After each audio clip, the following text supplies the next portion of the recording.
Honorable Sadio.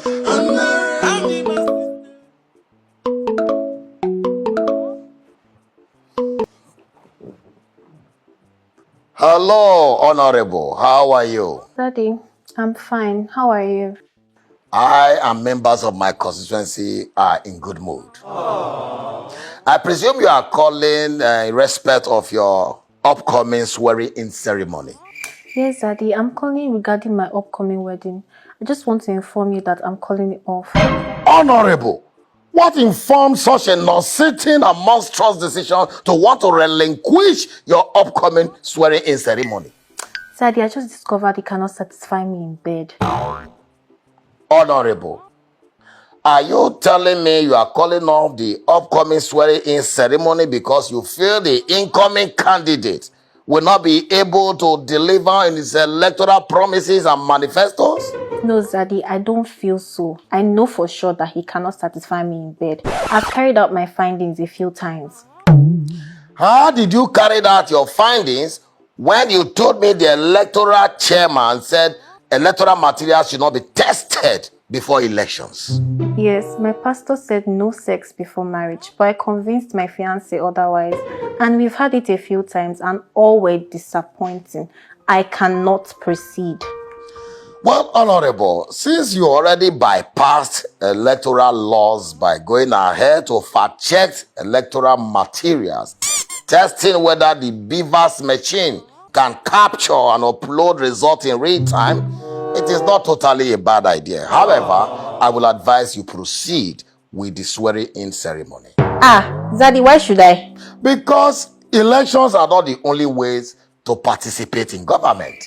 Daddy, I know marriage does not depend solely on conjugal duties, but it is an integral part of marriage. Once that department is faulty, the crumbling of the marriage is faster.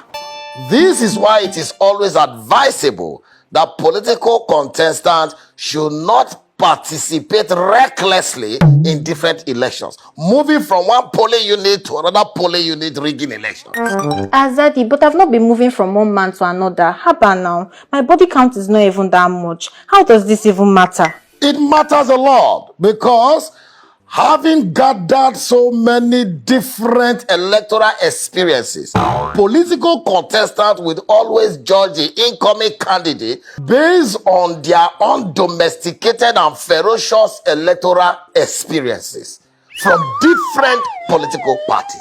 But Zaddy, I've not been using previous experiences to judge him. He's not just good at all. Honorable, you can make the incoming candidate win elections effectively. But how? By planning meticulously for the next elections, calling for electoral reforms, and devising means and ways to have free and fair elections. By the way, I will also advise that you discuss your electoral concerns with the incoming candidate. That way, everyone will soldier up to win the next elections. But Zaddy, won't discussing something like this bruise his ego? It is better to bruise the ego of the incoming candidate by presenting your electoral concerns for better solutions rather than abandoning the party and decamping, thereby thwarting the upcoming swearing-in ceremony. But Zaddy, do you think there's a solution to the areas he's lacking when it comes to the consummation of our love? Honorable, there is no problem without solutions. In politics, we settle our differences through dialogues, while all electoral infractions can be resolved at the electoral tribunal. By tribunal, are you trying to say I should take him to see a doctor? Power to the people.